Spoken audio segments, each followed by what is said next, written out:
In this video, we've got a full in-depth review for you on the Sony 70-300 f4.5-5.6, everything that you need to know to determine whether or not you should be considering this lens. Let's get started.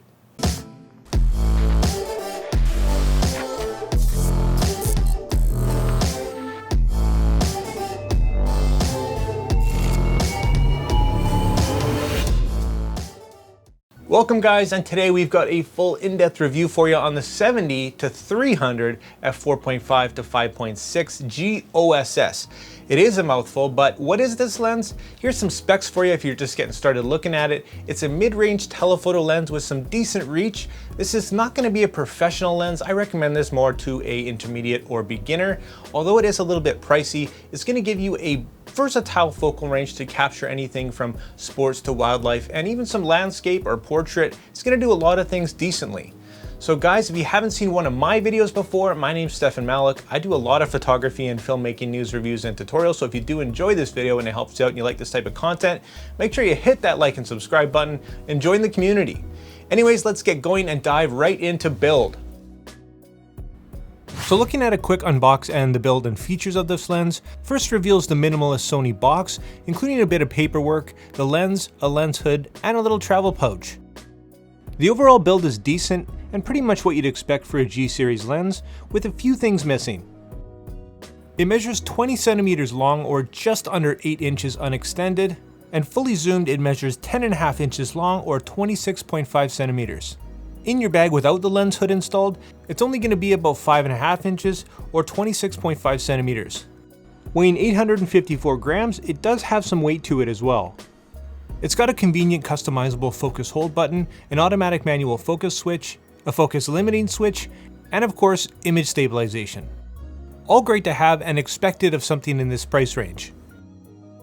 The large oversized zoom ring is grippy and turns firmly and confidently. The focus ring is a little bit lighter and the same story. Like most lenses these days, it's also electronically coupled to your camera.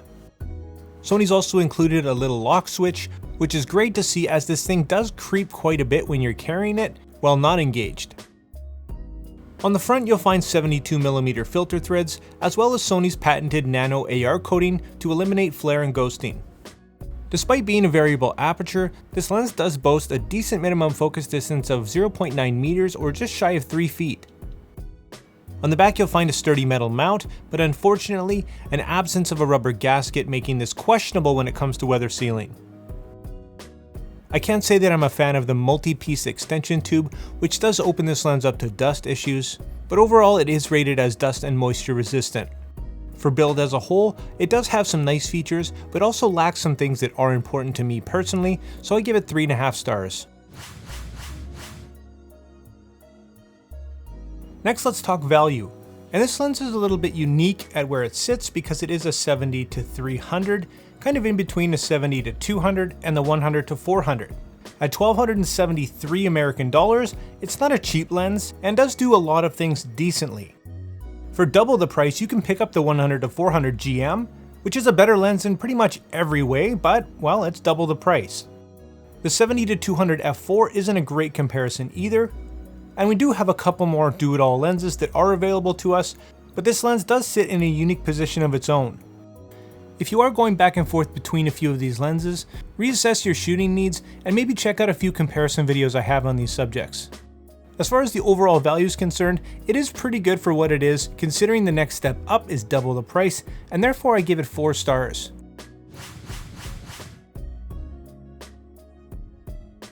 Now let's have a look at how it performs. And for me, a lens is only as good as its autofocus system. So that's where we're going to start. Now when it comes to video, this thing is not that impressive. But most likely you're not going to be doing any major productions with this thing, it's more of a stills lens. For video I did find it hunting quite a bit, but the overall autofocus speed is quite impressive and it's almost silent. Now being an older lens, unfortunately it doesn't utilize Sony's newest linear focus motors, but when it comes to stills, it keeps up quite nicely. Now it's not going to be quite as fast as the 100-400 or the newer 70-350 crop lens, but it should be able to keep up with whatever you're doing for the most part. One of the best things about this lens is its focal range. 70-300 is a great big range, and you're going to be covered with pretty much anything you're going to want to shoot. Both animal and human eye autofocus work great, and its long reach and impressive minimum focus distance means you can get some up-close macro-like shots. With 9 aperture blades, the bokeh of this lens is actually quite nice. At times it can come across a bit nervous, but the overall quality is decent for a telephoto lens with a variable aperture. What do you think? One great feature of this lens is its image stabilization, and I'm happy to say that it works extremely well. This is a must-have feature in my opinion on any long telephoto lens. Look at the difference it makes at 300mm, and if you're using this lens on a crop sensor camera, it's going to be about 450mm. It's also going to work together with your in-body image stabilization to make it that much better.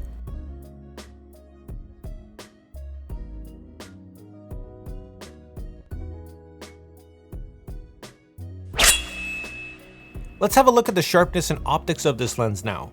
At 70mm wide open at f4.5, the center of the image is actually quite sharp and the corners are decent. Nothing mind-blowing here though. As we stop down, you can see a little bit of an improvement all the way to about f10 or f11, and then you're going to start to see some softness. Looking at the middle of our focal range now, around 150mm, our maximum aperture is now f5. The center of the image is actually quite sharp, and the corners are, again, nothing outstanding but acceptable. As we stop down, you're going to see a minor improvement all the way to about f10, and after f10, once again, you're going to see a bit of softness. Now having a look zoomed all the way into 300mm where it really matters, our maximum aperture is now f5.6, the center of the image is okay, and the corners are, once again, acceptable, but nothing outstanding. As we stop down again, down to f8, we see a little bit of an improvement. The corners, however, don't actually really get really crispy and nice. It's around f10 that you really start to see some softness creep into the corners, but the center remains decent. And after f11 all the way down to f16 is where you're really going to start to notice the image degrade, and that's because of diffraction. Overall, the sharpness of this lens is decent, but nothing outstanding. Now let's look at the distortion and vignetting of this lens. At 70mm wide open, you can see that there is a bit of pincushion distortion and a little bit of vignetting happening. Nothing too out of control though. At around 150mm in the middle of our focal range, it's pretty much the same story. The distortion doesn't seem to be quite as bad, and of course easily corrected in post. And zoomed all the way into 300, you'll find a little bit of distortion as well as vignetting still, but nothing too out of control. When it comes to the sharpness and optics of this lens as a whole, it's decent but nothing extraordinary. I do enjoy the versatility of this lens. Its long focal range makes it great for a lot of situations. It's not going to be great in low light obviously because of the variable aperture, but I can't help but want just a little bit more. The autofocus is quick and adequate. The build is decent enough. Maybe it's just the price that I'm having a little bit of a hard time with in this day and age. By no means has this lens let me down, and it does have some great qualities. Rating this lens as it is in terms of performance, I give it 4 stars.